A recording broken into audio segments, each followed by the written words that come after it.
అందరికీ praise lord. ఈరోజు దేవుని పరిశుద్ధమైన వాగ్దానము, నమ్మకమైన వానికి దీవెనలు మెండుగా కలుగును. సామెతల గ్రంథము 28వ అధ్యాయము 20వ వచనము. ప్రార్థన చేసుకుందాం. మా పరిశుద్ధుడైన మా పరమ తండ్రి, మరొకసారి మీకు వందనాలు స్తోత్రాలు చెల్లించుకుంటా ఉన్నాము.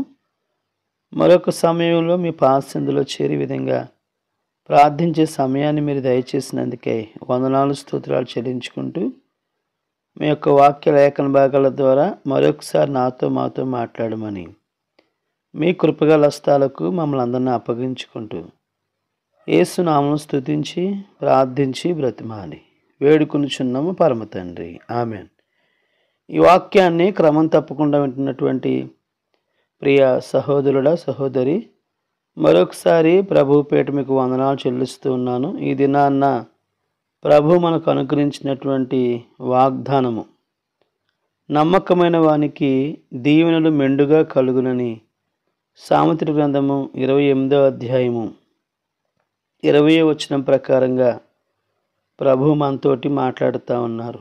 నిజమే, మనము నమ్మదగిన వారమైనప్పటికీ కూడా ఆయన నమ్మకమైనటువంటి దేవుడుగా మన జీవితంలో అనేకమైనటువంటి మేలులు, ఉపకారాలు, అనేకమైనటువంటి అద్భుతమైన ఆశ్చర్యమైన కార్యాలు, మనము ప్రార్థించినటువంటి ప్రార్థనలు ఆయన ఆలకించి మన యొక్క కోరికలను నెరవేర్చి మన జీవితాల్లో ఆయన ఆశ్చర్యమైన కార్యాలు జరిగించినటువంటి దేవుడిగా ఉన్నట్లుగా మనము గమనించవచ్చు.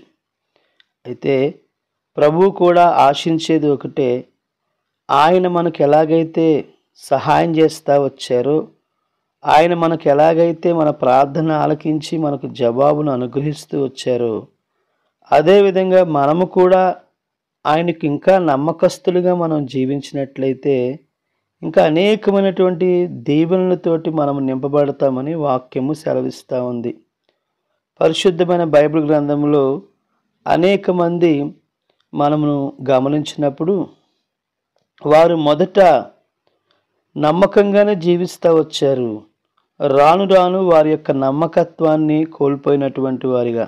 ఉదాహరణకు సౌలును మనం తీసుకున్నట్లయితే, సౌలు ముందు ఇశ్రాయేలు ప్రజల మీద రాజుగా చేయబడక మునుపు తాను గాడిదలు కాసుకునేవాడిగా ఉండేవాడు. అయితే ప్రభు తనను ఏర్పాటు చేసుకుని ఇశ్రాయేలు మీద రాజుగా తనను అభిషేకించిన తరువాత తాను తన రాజరికాన్ని, తన యొక్క బలగాన్ని చూసుకుని ప్రభువుకి అపనమ్మకస్తుడిగా జీవించి తనకిచ్చినటువంటి ఆధిక్యతను పోగొట్టుకున్నవాడిగా మనం చూడవచ్చు. తన వల్ల తానే కాదు కానీ తన కుటుంబస్తులందరూ కూడా నష్టపోయినట్లుగాను, తన రాజ్యాన్ని పోగొట్టుకున్నట్లుగాను, తన్ను తాను పొడుచుకుని చనిపోయినట్లుగా కూడా మనము గమనించవచ్చు.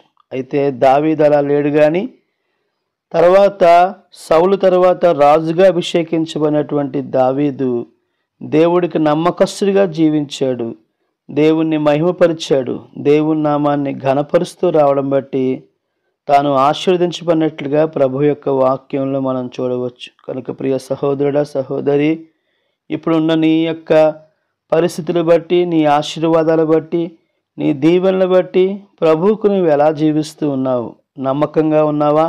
నీవు నమ్మకంగా ఉంటే ఇంకా అనేకమైన దీవెనలు ప్రభువు నీకు దయచేస్తారని మరొకసారి ప్రభుపేట గుర్తు చేస్తూ ఈ మాటలు ముగిస్తున్నాను. రండి ప్రార్థన చేసుకుందాం. మా పరిశుద్ధులైన మా పరమ తండ్రి, మరొకసారి మీకు వందనాలు స్తోత్రాలు చెల్లించుకుంటా ఉన్నాము.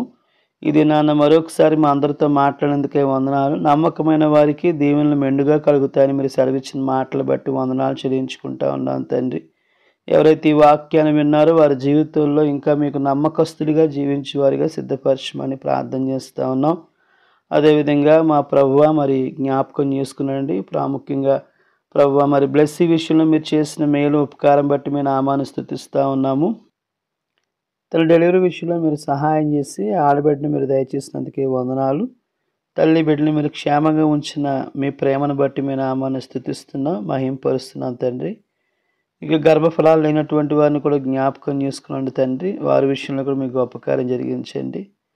లక్ష్మి అనే సిస్టర్ గురించి కూడా ప్రార్థన చేస్తూ ఉన్నాం తండ్రి. తనకున్న బలహీనత నుంచి కూడా విడుదల దయచేసి దేవ స్వస్థత అనుగ్రహించి మీ నామానికి మహిమ తెచ్చుకున్నామని మీ పాదాలు పట్టుకుని బ్రతిమాలుకుంటున్నాం. ఈ విధంగా మీ ప్రజలైనటువంటి వారి జీవితంలో మీ గొప్ప కార్యములు జరిగించమని ప్రభువా, మనతో ఉద్దేశాలు ప్రభువా మరి మీరు నెరవేర్చుకుని మీరే మహిమ పొందుకున్నామని తండ్రి. సమస్తమైనటువంటి ఆధిపత్యమును ఘనత మహిమ ప్రభావం మీకు ఆరోపించుకుంటూ మీ కృపగల హస్తాలకు ప్రభువా మమ్మల్ని అందరినీ అప్పగించుకుంటూ సమస్తమైనటువంటి మహిమ మీకు చెల్లించుకుంటూ యేసుక్రీస్తు వారి అతి పరిశుద్ధమైన శ్రేష్టమైన శక్తివంతమైన నామములో స్తుతించి ప్రార్థించి బ్రతిమారి వేడుకొనుచున్నాము పరమ తండ్రి, ఆమేన్. మన పరమ తండ్రిని దేవుని ప్రేమ, కుమారుని యేసుక్రీస్తు కృప, పరిశుద్ధాత్మని అన్యోన్య సహవాసం కూడి ఉన్న మనకును సకల పరిశుద్ధులకును సదాకాలము తోడై నడిపించును గాక, ఆమేన్.